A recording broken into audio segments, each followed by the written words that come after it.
As you may or may not know, my wife and I just got back from Vegas. It was a great trip. We ate, we drank, we had a blast.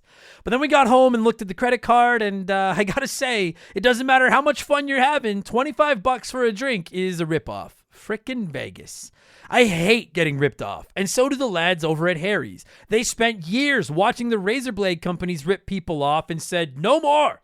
Not all heroes wear capes, my friends, and they want to prove that they're legit by offering you hot dogs a $13 trial set for just $3 at harrys.com/RTG. I've been telling you about them for months, and I'm genuinely proud to have Harry's as a sponsor of this show. I wasn't kidding. The plastic, futuristic-looking crap razors you get at the store are overpriced and they're poor quality. Harry's blades are crisp, clean, and classy. They're the kind of razor you'd expect your grandpa to have on his bathroom counter. And most importantly, they work. Shave after shave, they're so smooth, they're precise. I used to go through the crappy store blades all the time, but Harry's are built to last. And they're not just better quality than the other names, they're more affordable. And they deliver. Just set your schedule, and for as little as $2, new blades, shaving creams, lotions, everything you need, right to your door when you need it. I genuinely cannot think of a reason not to try Harry's.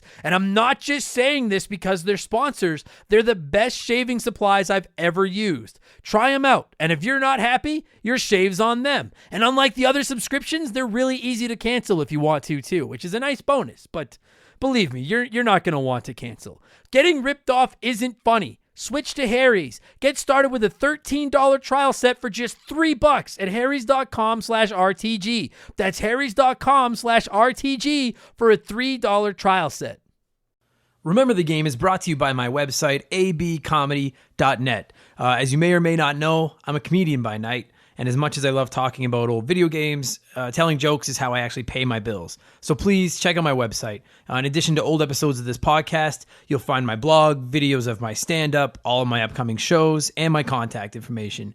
If you need a comedian for your next fundraiser, corporate event, house party, whatever you got going on, hit me up. Again, it's abcomedy.net. And if you're enjoying the podcast, please subscribe to it. Please leave us a good review. And most importantly, please tell a friend. I'd really appreciate it. There'll be a new episode every single Wednesday. Thank you guys so much for the support. I hope you enjoy the show.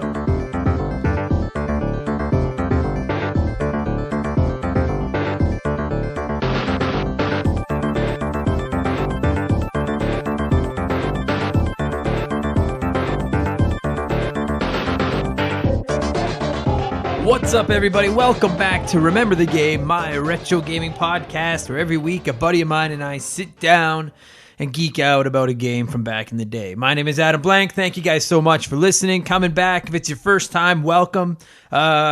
This week, episode 33 for February 13th, 2019.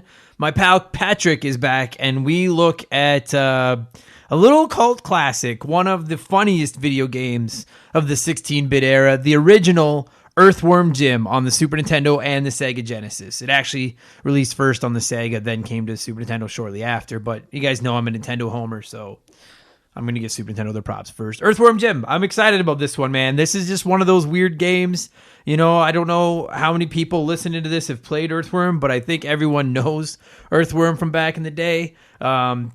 I mean, the games are hilarious. The dude spawned a cartoon, comic books, action figures. Earthworm Jim was a big franchise for a little while, and then just kind of disappeared, and I wish it would come back, because, I mean, in a world where we're getting so many indie games and 2D, like, platformers and stuff like that, like, someone can't make Earthworm Jim. I know, like, there's rumors there's new ones coming and stuff, but, like, I just want another 2D. Give us, like, Earthworm Jim 3, just like a 2D Earthworm, you know, anyway.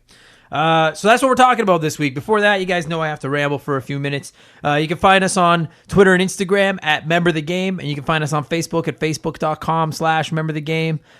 Please throw us a follow and a like or whatever. We follow back wherever we can. I love talking to you guys on there, so please do. We'd really, really appreciate it. Also, we have a website, rememberthegamepodcast.com, where you'll find links to most of the major services our podcast is on, and blogs. I finally got around to posting the first blog there. I will continue to do so feel free to check that out. You can sign up for the emailing list to find out whenever something new happens. I'm pretty sure that's the only time they'll email you. If any of you have signed up for that list and gotten another email outside of that, raise hell and let me know, and I will also raise hell, and I'll delete that off the website, because that's not what I'm all about. Last week I had 2 episodes. First time I did on the Wednesday. I dropped the Roller Coaster Tycoon episode with Mark, episode 31. And then on Friday, I hit you guys with a bonus episode starring my nephew Ben, where we talked about Fortnite and Smash Bros. Ultimate and some current games. I know this is predominantly a retro gaming podcast, but I love talking games with Ben, and he's only 12. He just didn't play the retro games. These are going to be his retro games someday. And I got some good feedback on that one, so thanks for listening to that if you guys liked it. That was really cool. I don't know how often we'll be doing that, but once in a while, those are going to pop up, which has been, it was fun, and it was a good time to talk with Ben. Sorry, now I'm rambling because this is what happens when I try to read my computer while I talk. I just shut up, just close my computer. I have a few episodes coming up, too, that are more editorial. Like, remember we did the one about Sega versus Nintendo, and we did one about do we want a Nintendo 64 Classic, and they got quite a few downloads. So I have a couple more ideas for just some looking at video games as a whole, as opposed to focusing on a specific retro game. And I have a few of those recorded and coming down the pipe. So if you're interested in those, there's more coming. And if you're not, sorry, I guess you'll have to find something else to do with 45 minutes of your week on those weeks anyway. I have a bunch of episodes coming down. I've been recording a bunch. And you know what I'll tell you guys, and I've posted about it a little bit on our Instagram account, but one of my favorite things about doing the podcast is the excuse I get to go back and play old games. I chalk it up to doing research, and I'll fire up my NES Classic, or whatever have you. I won't lie to you. Like, I stopped collecting years ago, and I sold off most of my collection, and I don't have a bunch of the hard cartridges here to play anymore. But there's lots of ways to get your hands on the old games. And, man, it has just been so fun. Like, I mean, it's fun enough to come on here and talk about the old games, but to just sit down at night, after my girlfriend goes to bed, I have a couple hours to myself. That's usually what I do most of my gaming. And to just sit down and play some of these old video games that I played, like that I haven't played in 15, 20 years has been a fucking blast, And not all of them have held up as well as you want them to, but some of them really have. And I flip-flopped when I was writing my show notes on if I was going to bring up which games I've been playing. If you go to the Instagram account, Remember the Game, you'll see a couple. I don't want to point out too many because I don't like to spoil some of the upcoming episodes. Like, I don't know if I'm wrong, please tell me, but I know on other podcasts I listen to, like wrestling ones and stuff, I kind of like it when there's a little bit of a surprise and I don't know what next week episode is going to be about. Until it actually comes out. And so that's kind of been my goal with this one, is I don't like to give away what games we're talking about too far in advance so that you never know what's going to pop up on Wednesday. I've been posting hints now on Tuesday, but you know what I mean? Like, you don't know what's coming up. So I'm not going to tell you what I've been playing. Just know that I've been playing, especially NES, like some of the old 8-bit games. And man, I'll tell you, like the ones that haven't aged well are terrible, but the ones that have aged well are fucking timeless. And they're from an era where you couldn't rely on graphics and fucking, like sound and special features and online play and stuff to sell your game. It just had to be a fun game out of the box. You know what I mean? And I'll tell you, like, even some of the ones we have talked about on here, like Super Mario Brothers 3 and Ninja Turtles and stuff, like those games have just stood the test of time and they're still fun to play today. And I don't know. I think that's why I like those indie retro games so much. There's just something about a game that relies on gameplay to be fun. And it sounds so crazy to say that a game relies on gameplay to be fun, but I really don't feel like every game does these days. Looking at you, Assassin's Creed, you fucking... Anyway, the other thing I wanted to point out is Final Fantasy VIII turned 20 on Monday, on February 11th. I never played it. It's one of the only Final Fantasy... No, I would say one of the only, but it's probably the most prominent Final Fantasy game that I haven't played. I had no reason not to play it back in the day. I had a PS1. I had a little bit of money. I played the hell out of Final Fantasy VII. I don't know, man. My friends that did play it didn't seem to like it very much, and it never really jumped out at me. It has such big shoes to fill coming in the heels of Final Fantasy VII, And it's funny because when you look at the reviews and stuff on it, it's funny to say that it's one of the lower reviewed Final Fantasy games when it's still reviewed better than 99% of the other video games that come out today. But I never played it. Maybe someday I will, and then we'll do an episode on here. But but there's the thing too. Like Nintendo is porting a bunch of Final Fantasy games over to the Switch pretty quick, and they're doing 7, 9, 10, 12. So they're skipping 8. So there can't be that much love for it if they're not paying the money to get it. I don't know. If you've played it and you don't think it sucks, tell me, and then maybe I'll try to hunt down a way to play it, and I'll give it a shot. But it's never really appealed to me. I don't know. That's just me. Final Fantasy IX is the best one. Fuck you. As far as what I am playing right now, this is a decent segue for an awful podcast. In the RPG realm of things, in addition to playing those old NES games I was telling you guys about, I've dipped into Octopath Traveler on the Switch. It's a JRPG.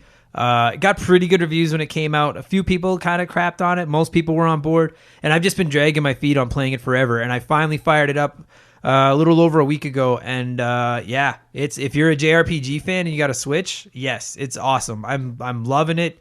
It is absolutely stunningly gorgeous. I love the gameplay mechanics, the combat and stuff in it. I'm digging it, man. It's pretty rad. I know my buddy Chris has mentioned it to me a couple of times, but to see a Final Fantasy IV or Final Fantasy VI, like those 16-bit Final Fantasies eras games, remade in this graphic style would be unbelievable. It's one of the best looking games I've played in forever. So that's it. That's what I'm playing. Sorry, I know I'm kind of all over the place. I've had a lot of coffee this morning. I'm tired, and I am reading my computer. Well, I gotta stop doing this while I record. That's enough rambling. That's 8 minutes. I'll shut up. You guys don't care about what I have going on. You guys want to hear about Earthworm Jim. And like I said, that's what we're talking about this week. Earthworm Jim, originally released in North America on August 2nd, 1994 for the Sega Genesis, ported shortly afterwards to the Super Nintendo. Now it's appeared on all kinds of stuff. I would have to think if you grew up in the 90s and you were a gamer, you know what Earthworm Jim is. Maybe you didn't play him, but you knew, right? Like the cartoon was all... I remember drawing Earthworm Jim like in school, and I could not draw to save my life, but I loved drawing. I loved drawing Earthworm Jim. I loved watching his cartoon. I read some of his comic books. He had action figures, and he's not one of the ones that had all those other properties and then got a video game made. They made a video game of him and then decided to spin it off into all these other properties. He's fucking hilarious. The character names are awesome.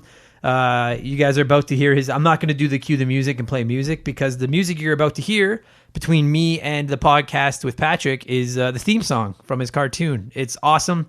I hope you guys like this episode. I had a lot of fun talking about it. I had a lot of fun, albeit a little bit frustrating at times, replaying this game, getting ready for the podcast. That's it. I'll shut up. That's enough. You guys, I'm going to hit the music, and I'm going to talk to you guys about Earthworm Jim with my buddy Patrick. Enjoy. He's fucking groovy. And this podcast episode is going to be much better than my intro has been. All right. This show is sponsored by BetterHelp. Everyone that listens to this podcast knows about our illustrious CEO, my dog Molly. But the other silent partner behind the scenes is my wife. And let me tell you, my friends, a 17-year relationship with another person that has to talk to and live with you is a lot harder to maintain than one with a dog. We've had our ups and downs, and as you all know, a relationship isn't all sunshine and rainbows. They can be a lot of work. You get out what you put in when it comes to relationships, and talking to a therapist can be a fantastic way to put in some work. They can help you work through your issues, learn to communicate better, and even just provide you with an ear to bend when you need it. I've talked to my therapist about my relationships, especially when it came to my stand-up comedy career and how much I was away from home, and they helped me work on ways to keep my relationship strong even when I was out on the road. It turned out our relationship was actually better when I was out on the road, but that's a story for another day. And I know, right? Therapy. Who has the time these days? BetterHelp hears you, and they're making it easy. Fill out a quick form online, and they'll match you up with a therapist that suits your needs and that'll work around your schedule. You pick the meet times, and you can get your therapy fix from anywhere, over video, phone, or just chat. Become your own soulmate, whether you're looking for one or not.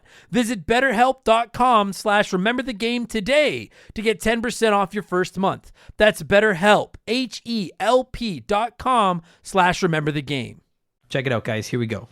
Earthworm Jim, The soil he did crawl, Earthworm Jim, a super suit did fall. Jim was just a dirt-eating, chewy length of worm flesh, but all that came to a crashing end. Earthworm Jim, He's such a groovy guy. Earthworm Jim, He rockets through the sky, cruising through the universe, having lots of fun. Here comes Earthworm Jim, you know that he's a mighty one. Look out!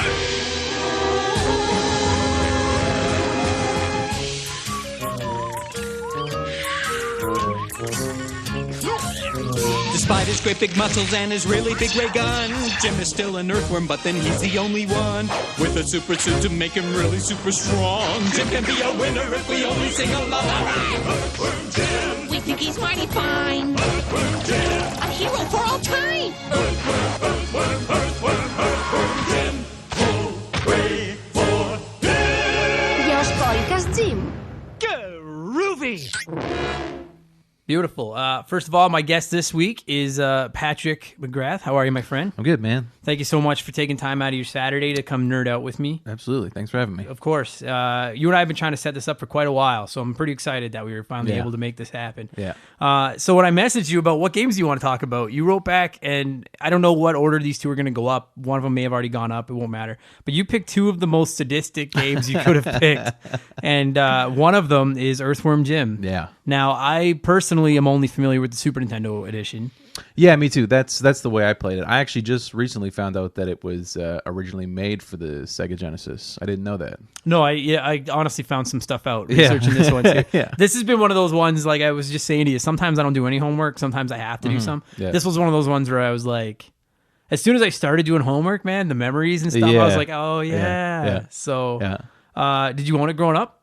I didn't, but it was one of those games that I rented constantly. So it was like, you know, those games where it's like you didn't own it, but it was like your first go-to every time. If you didn't find something new, it was always like Earthworm Jim or Beavis and Butthead. I get like that. the two games. Yeah. And by the time it's all said and done, you've paid enough to have just bought Yeah, it, but you exactly. just rented it a whole bunch. Yeah. I used to do that with that HL 97, just rent it over and Nice. over. It's Yeah. so dumb. Like, Yeah. just buy it, Yeah. you know? As a kid, you just don't have that concept. You're just thinking week to week. You're like, Yeah. oh man, Yeah. I can't wait till next week. I'll get Earthworm Jim again. Yeah, it's true. Did you ever beat it? Yeah. Oh yeah. Did Absolutely. you? Yeah.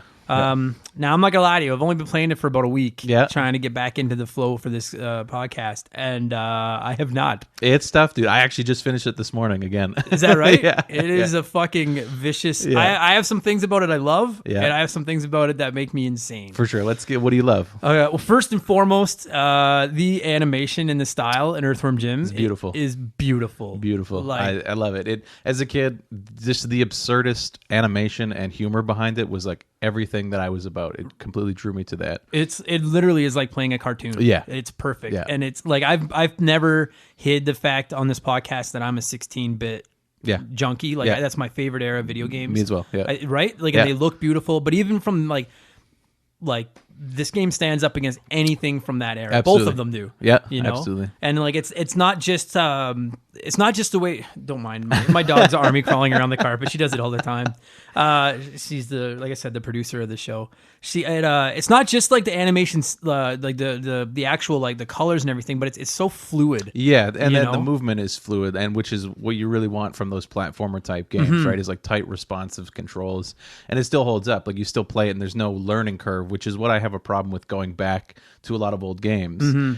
Is the controls don't hold up, and it takes you 2-3 hours just to get back into the swing and the feel of games. Whereas Earthworm Jim, I find, is a game you can just pick up and you remember everything about it right away. For sure, yeah. It took me probably took me, a good 10 minutes. Yeah. And I was like, oh yeah, Yeah. okay, now I remember Right, all this yeah. stuff.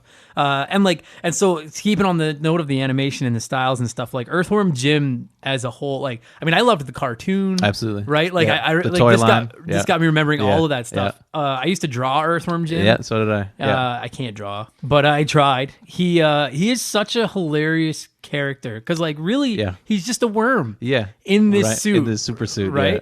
And so, like, the way, like, one of your two main weapons are you have a gun, which is a cool looking gun. Yeah, that space blaster thing. Yeah. Yeah. But then you can also whip yourself. Yeah, Which your head, just pulling your head off and whipping guys with. which is beautiful. Yeah. And it's so fluid that you can just take, because I mean, I'm used to playing games with whip, like Castlevania, like those games where you have a whip. But in Yeah. this one, literally, your hand reaches up, pulls yourself out of your suit, and whips you, Yeah. and then puts you back in. Yeah, one of the things I love they do with the head is when you're crawling across the chains, and so he'll have his gun in one hand, he pulls himself with one, and then the other one is his head hooking Yeah. on, and he's pulling arm head. Yeah. That's such a great animation just to look at that. And you know what? Something like that is such a, like, I think that they deserve a lot of credit for stuff like that, because all they really had to do, because he's always got his gun in his hand, and all they really had to do is whenever he goes to, like, work his way across a rope is make the gun disappear. Yeah. And you would have just assumed, Yeah. like, oh, I put it in his Yeah. belt or something. Right. But they don't. They take the time to have him constantly have his gun in one hand and then use his Just to head do, and his arm in the other hand. more absurd things, whatever Right. they could fit it in. I think that is beautiful. And then, like, yeah, the way he whips himself is cool. The way he uses his head as a propeller to kind Yeah. of lower Yeah. himself as he's floating down is cool. And then some of the animations, like I noticed it actually just this morning playing, like when he stands still, Yes, he'll those take standing himself still out. animations. Oh. I probably spent hours as a kid just letting it sit just to watch these different animations. Right? Yeah. Like the one I saw today that made me just die is he takes himself out and plays jump rope with himself. So he's got this fucking suit jumping over his body. Yeah. Really, really clever. And like, so that's, and literally that's just Earthworm Jim. Like that's just the Just the main, main character, character, yeah. himself. And then you go into like some of the bad guys in this game. Excellently designed. They're just memorable. Like even without refreshing and playing the game, these are just characters that have just stuck in my head for years.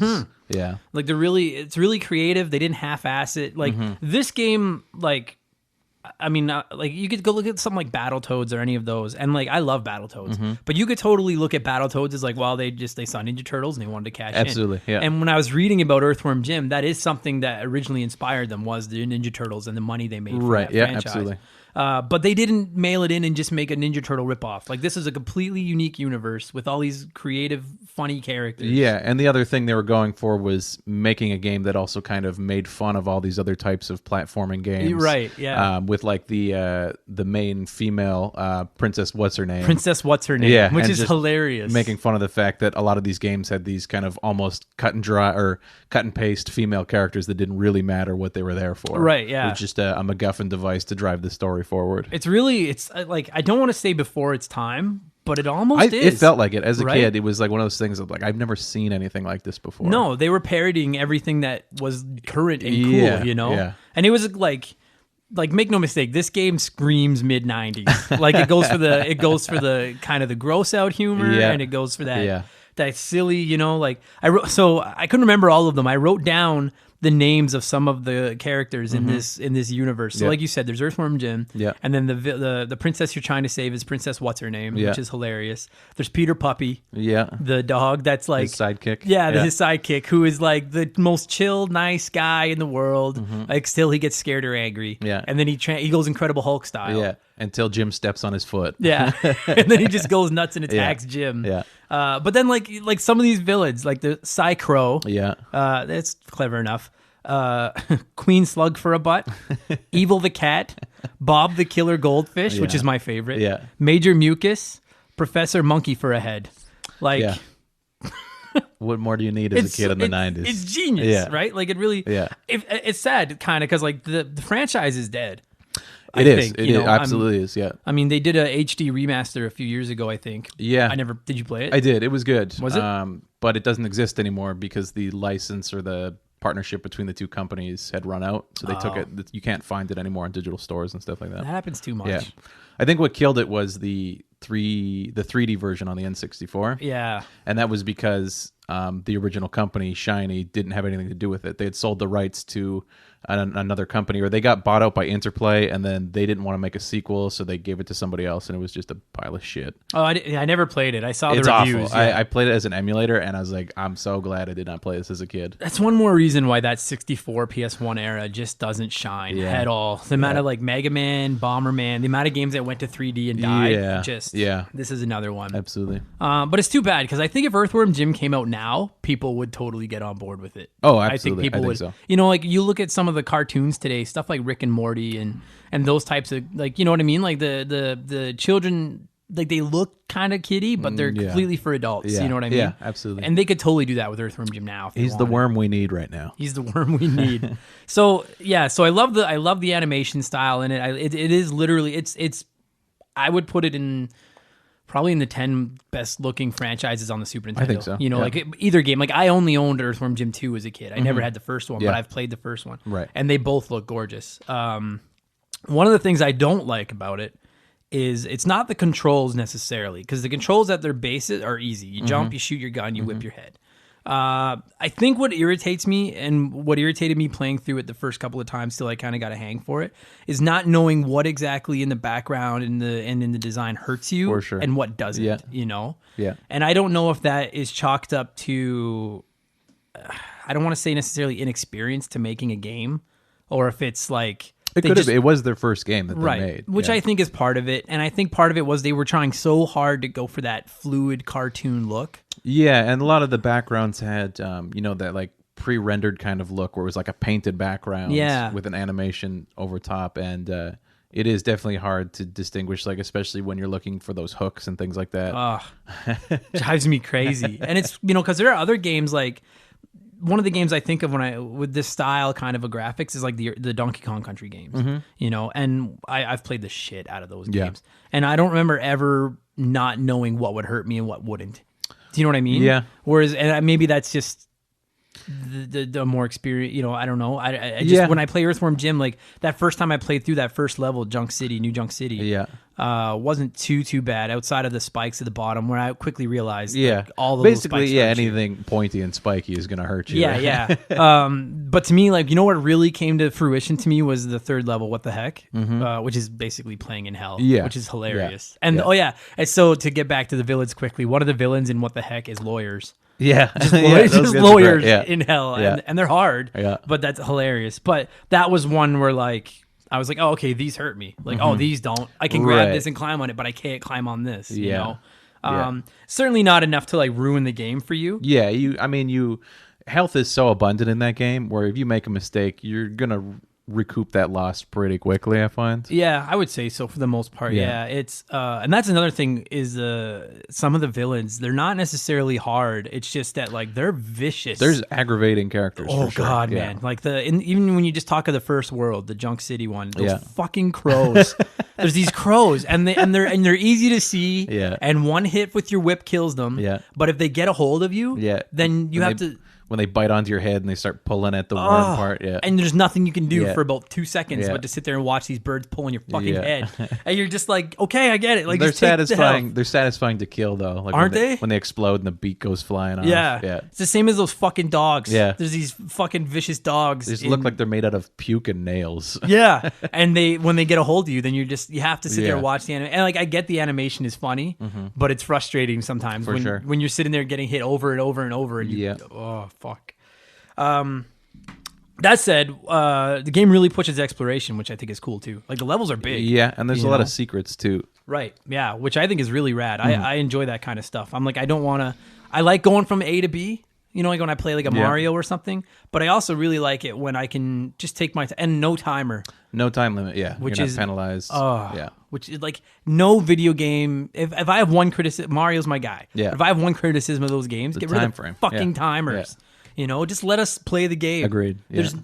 There's especially in like Super Mario World where there's a ton of hidden stuff to explore. Right. You just want to have fun. You can do it, but you also have to do it fast. That drives me fucking bananas. Yeah. And so right away, from the first time I fired up this game, I'm like, I can take all the time in the world. As long as I don't get killed, I can take, which is not a guarantee. Yeah. I can take all the time in the world to just look around. Yeah. And you said there's secrets everywhere. And a lot that you can see, and it's trying to figure out how to get them. Yeah. And there's stuff I still don't know how to get. And I think they utilize that kind of fear of what hurts you and what doesn't by hiding stuff where it's not necessarily an obvious path. So some stuff it's like finding a hook and you can get over to it, but sometimes it's just what looks like a wall and you go in and you'll just go behind it and down underneath or stuff like that. Yeah. And it's pretty satisfying. Yeah. Like when you can see a gun or something and you don't know how to get it and then you fall through a hole or something, and then suddenly you're like, "Oh fuck yeah, here we go." Yeah. So I really like that. And then the hooks fucking drive me crazy. There's hooks that you can whip Jim's head into and then swing off of them. But once you realize that anything with that little glistening star is a hook, then it's not too bad. They can just be frustrating to hit sometimes. And there's a part like what the heck is the level I'm thinking of where it's probably like a minute or two into the level. You go all the way to the right, then you hook back down and come all the way back to the left, and then there's this green jewel that you just have to run on. Yeah, you run the opposite direction of which way it's rolling. Right, which I fucking probably spent 15 minutes whipping and shooting. Like I burned all my ammo, and then finally realized you run on it. But so it takes you up, but then there's a part up there, then it raises you up into the level. But then there's a part where if you miss a jump and fall back down, the only way to get back to where you were is to fucking go back through the level, go back to that jewel. Yeah. And again, it's not game breaking. I think that's again maybe it was by design, maybe it was an inexperienced thing. That kind of stuff frustrates me. There's a lot of trial and error stuff. There's quite a few levels where if you miss something, they make you redo a chunk of it. Yeah, which is kind of, I don't know. As a kid, maybe it didn't bother me as much as it does now. Yeah. Maybe I've become soft with some of the games today where there's a checkpoint every 3 seconds, Because that's the thing is like back in the day, that was normal.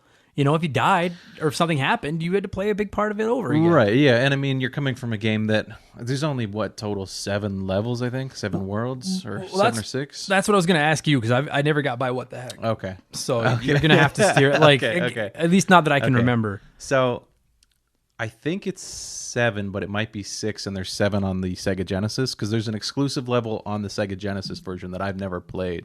I've only ever seen in like videos.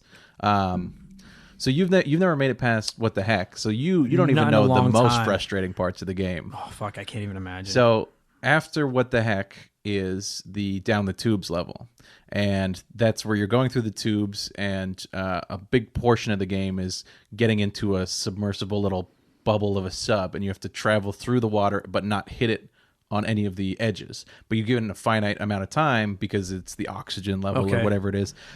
Just sorry, for the record, that's the one time a timer in a level makes sense. Yeah. Is when it's something like you're going to run out of air or Sure. something. All right. Yeah. I can live with that. So you play most of this level and it's fine, but then they start introducing these submarine vehicles, and at first you have oxygen along the way, but when you get near the end of it, they give you 99 seconds to get from point A to point B, and it is the most frustrating thing.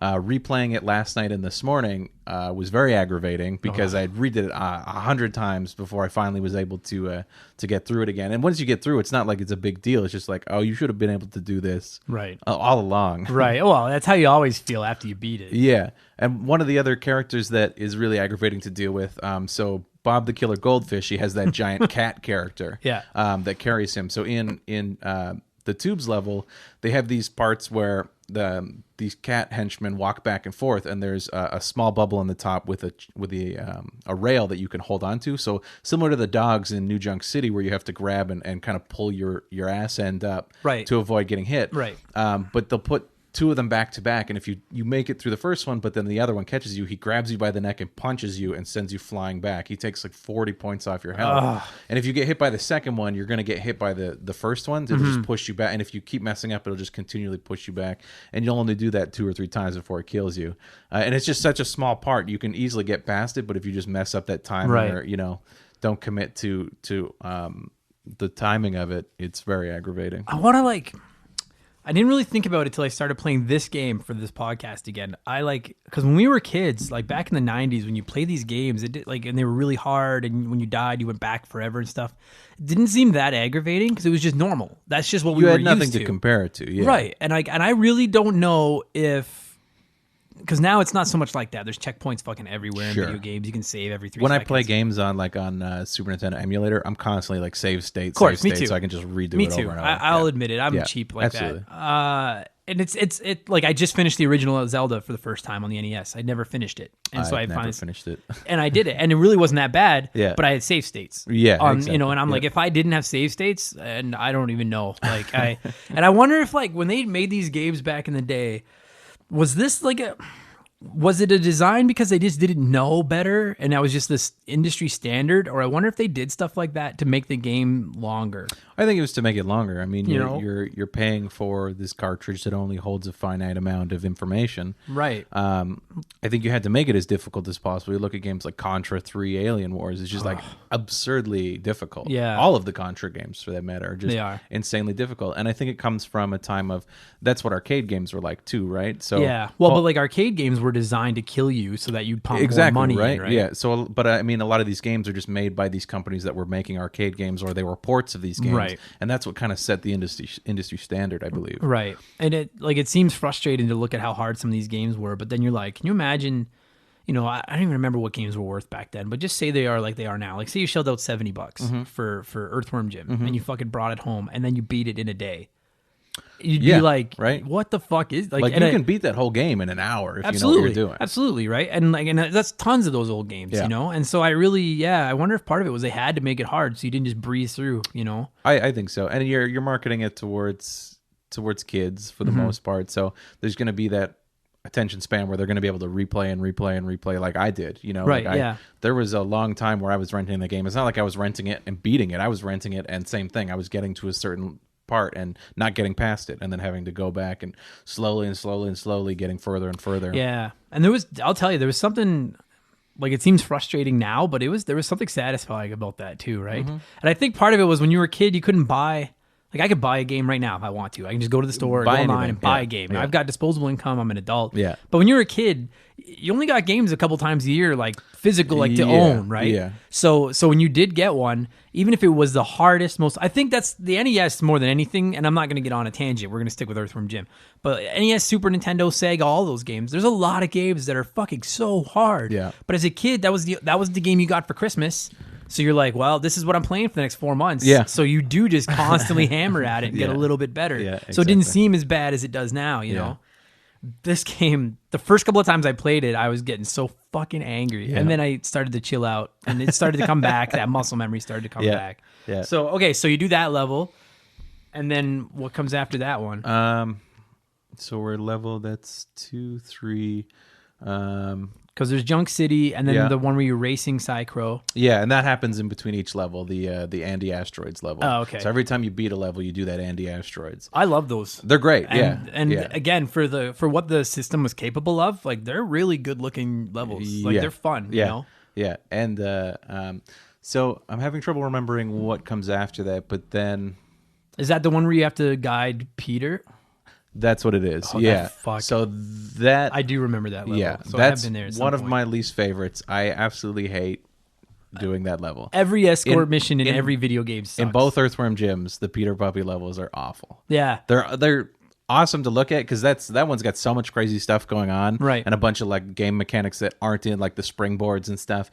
But it's so aggravating. Like that was probably the level that I would always get stuck on as a kid. Like I would never get past. Because that's the one where he's just like, he's just skipping He's along. just leisurely walking, and yeah. you have to basically protect him and guide him through the level, shoot right? enemies. You have to whip them over. Holes in the ground. You Yeah. have to protect him from meteorites falling on you, tentacles grabbing him, and then if he does fall into any of those traps, he rages out and beats the shit out of you. He goes and Incredible he sets you Hulk. back, and you have to redo that part. And Yeah. it's so fucking aggravating. It is, but you're right. The animations are so rad. Because in the second one, I remember there being a level where there was puppies, and you had to bounce them across the puppy love. yeah, and And there the was giant puppies. marshmallow, and Cycro's throwing the puppies out. Yeah, and you have to bounce the puppies from one end of the level to the other, Into and if the they other hit the doghouse. ground, then Yeah. he goes crazy. He goes crazy. Yeah. It's funny because he is so aggravating, but he's also one of the most charming characters in the world, in the Yeah. universe, right? I love the fact that he's the sidekick. And, Yeah, and right? he's like, and Jim is so loyal to him. They're like best friends, but he constantly just rages out Yeah. and destroys Jim. Yeah. He's a funny character. So there's that level. Yeah, then level 5, which is I think it's like the sciencey one, and it's got one of the most aggravating characters in the game, which is this weird green floating thing with an eye on it. And when you shoot it, it turns into 3 worms that can jump towards you. So you have to shoot it and then shoot the ground at them. And later on in this level, there's a bunch of shit that happens. Like these little eyeball monsters start spawning. There's these jumping brains. And there's one part where it's just constantly spawning like over and over and over these eyeballs and these worm characters. And it's just so fucking aggravating to deal with. Those ones, I think those are the characters that I hate the most just because you have the 2-stage attack to them. So you have to shoot them out of the air and then these little worms. And if you miss them on the first one, they're going to jump at you and they just continue jump back and forth hitting you. That's one of the things I noticed about this game too is the villains are fucking, like I said earlier with the crows, but like all of them, they're like they are aggressive. They're either like very fast to attack, which is giving you very little time to react. And I find like at least as far as I've gotten, most of them are fairly easy to kill. Yeah. It like they don't take a lot of damage to kill. It's just a matter of getting the jump on them because once they get in your space, like in your bubble, like through that perimeter of where your head can reach and where your gun will get them, they will fuck you up. Yeah. And that's where I get irritated with it because I'm like, now I can't get away from it, and it just keeps fucking hitting me and hitting me and hitting me. So And I think the next level after that, which ends up being the last one, there's these beehive characters. It's just like a beehive, and it just spawns these tiny little bees that fly all over the screen, and they'll just continually attack you, and you have to shoot it, and it takes a lot to shoot this beehive down.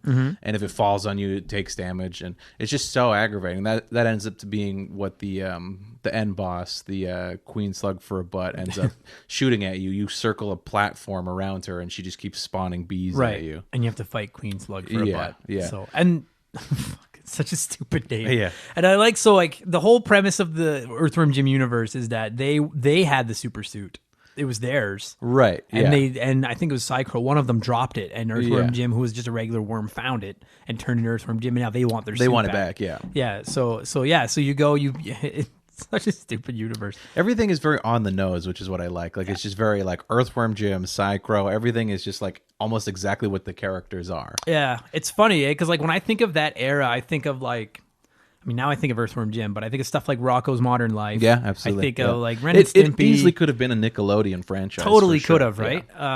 right? But it was started as a video game, and then Mm-hmm. it was so popular, it spun off of everything. And I think part of the reason it was so popular is because there's a lot of polish in this game. Yeah. It's especially in an era where there was so much garbage. Yeah. I mean, the NES was worse than the SNES and Genesis, but there's so much garbage and just churned out games because you knew you could make money. Yeah, it was nice because it wasn't based off of an arcade game. It wasn't coming from a pre-existing like intellectual property. It was something that they came out. They saw the success of Ninja Turtles. They said, we want to do something like that, and we want to do it backwards. We want to have a game, and then we want to spawn it into toys Right. and a franchise later on. And basically, one guy just drew a quick little sketch, and they bought the idea from him, and that was what became the game. And that Yeah. guy is the guy that voiced the character and kind of did some of the lead artwork, while the other guys just programmed the game. It's not a big team of people like No. most of those games were. It was 7 people or whatever it was. Like, there's so many games from that era. Like, if you go outside of the Marios and the Sonics and from that Super Nintendo, Sega, Genesis era, you look at there was Boogerman, there was Bubsy. Yeah. You know what I mean? Like, there were. I mean, I'm sure I'm forgetting something. There's tons of just these fucking stupid Mm-hmm. platformers like this, and this was really head and shoulders above the rest for the polish it and really- the shine yeah, it on really both did stand games. out. So okay, so then that brings us to the ending, which I looked up today because I was curious what It's the ending so is. funny. Fucking hysterical. Yeah. So you beat Queen-Slug-For-A-Butt. Yeah. And then you go to rescue Princess What's Her Name. Yeah. And she's like standing on the edge of this like Yeah. fiery cliff or something. And in the very first, now, are you able to beat the first level without launching the cow? No, you can't. There's no way of getting around launching the cow. Okay. Because you do it and you assume it never comes back. No. Or is what you think. Yeah. Until that very end sequence when it falls on her. Which is fucking hilarious. Like, and I never knew because I never beat this game Yeah. before. So in the in the first 8 seconds of the game, you there's shoot this 2 crows and then there's a fridge. Yeah, there's this fridge on a rope, and then there's a cow just standing on this log, and the cow has this hilarious bug-eyed look on its face.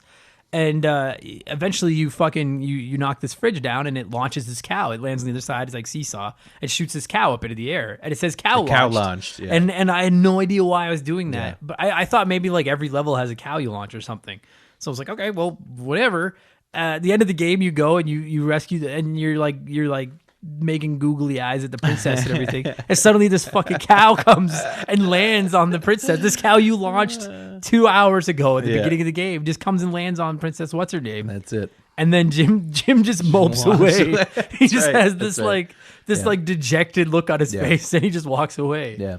And then her crown is laying there. And then after the credits roll through, the edge of the land that she was on breaks off and she floats away. Yeah. And then Jim just reaches in and grabs her crown because it's obviously worth some money, right? Yeah. Now, did you see the alternate ending for if you beat it on easy?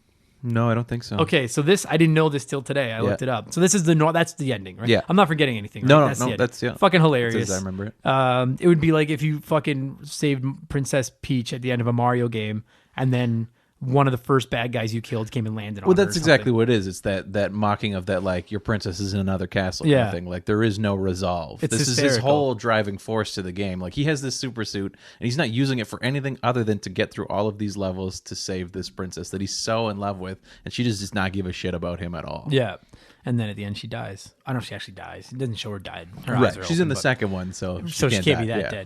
dead. So if you beat the game on easy, what happens is this message pops up and says, you beat the game, but it was on easy? Right. Tough it up or something like that. And then it goes into this huge long thing explaining worms, and it's like a science lesson, and just words scroll through the That's screen. hilarious. And that's all. It basically just trolls you. Yeah. It says, toughen up, go beat it Right. on a hard set. That's funny. Genius. Yeah. Such an Yeah. intelligent game. I love that you can see the humor of the people writing the game. There's this same continual they have that obsession with cows that carries on into the second Yeah. one.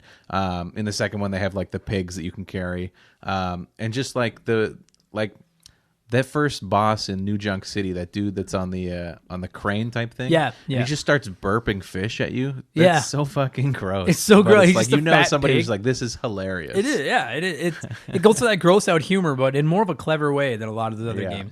And you know, it's funny because like some of the funniest games I've ever played, when I think of it, I think, most recently I think of the 2 South Park games, which are both hysterical, the 2 South Park RPGs. But I think of like Conker's Bad Fur Day. Yeah. You know, like a comedy in a game is a hard thing to do. You can do charm, but Yeah. to be straight up funny is a Yeah. hard thing to do.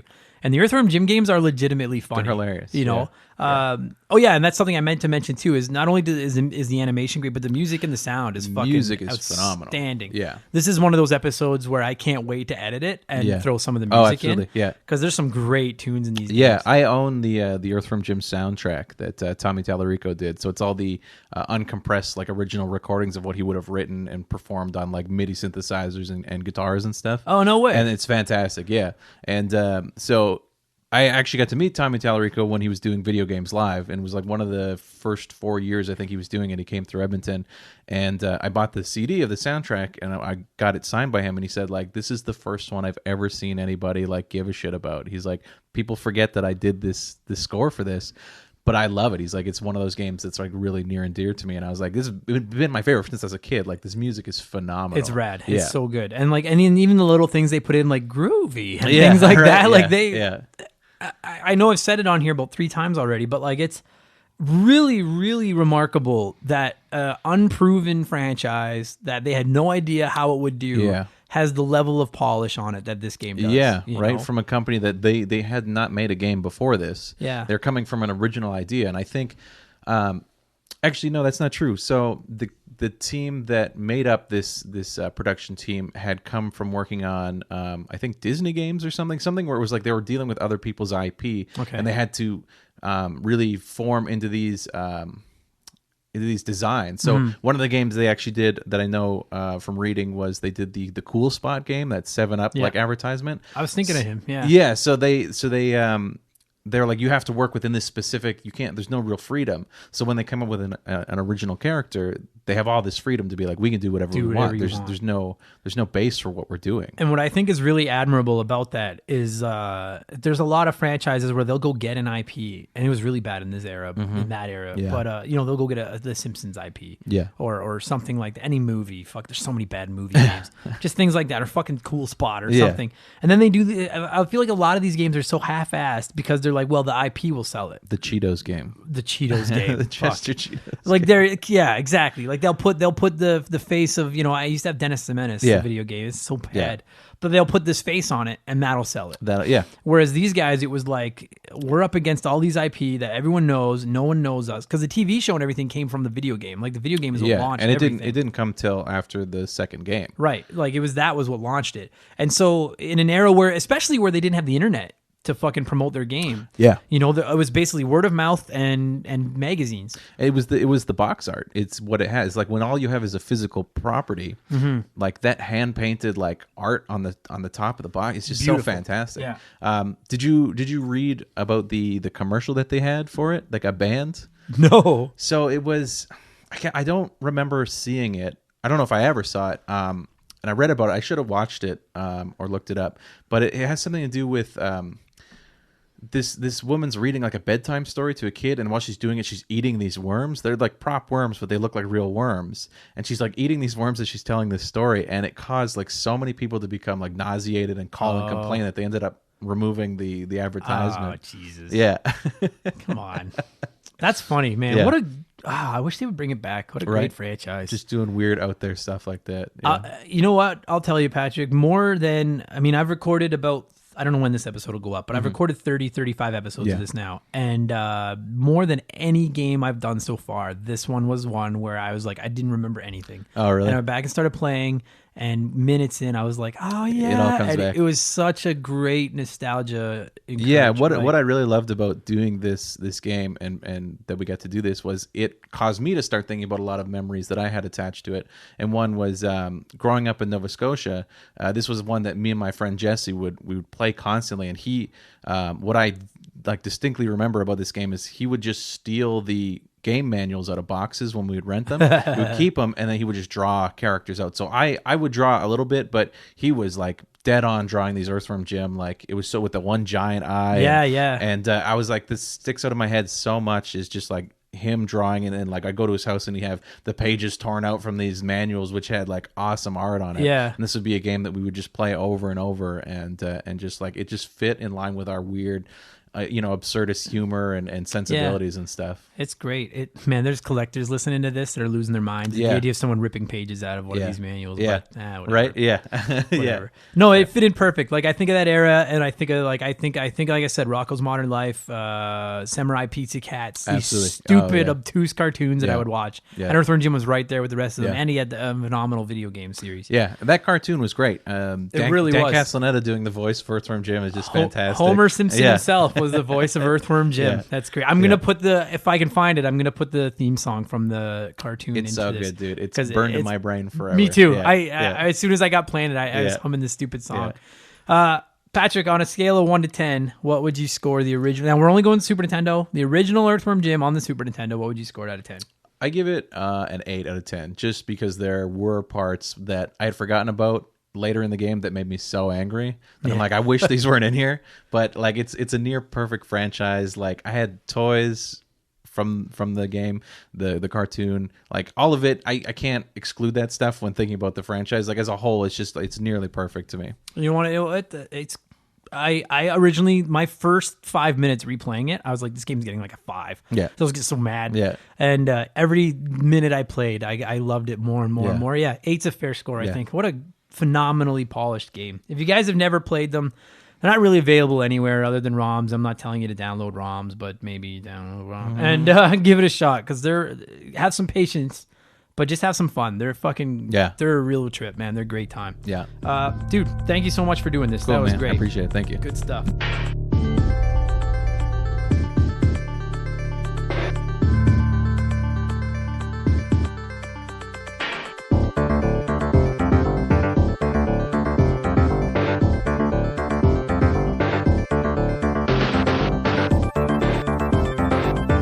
That's going to do it for this week's episode, you guys. Patrick, thank you so much for coming over. And all of you beautiful, beautiful people, thank you so much for listening and downloading and all that stuff you do. I really do appreciate it. If you haven't been yet, check out our website, rememberthegamepodcast.com. You'll find all of our old episodes. You'll find blogs. You'll find...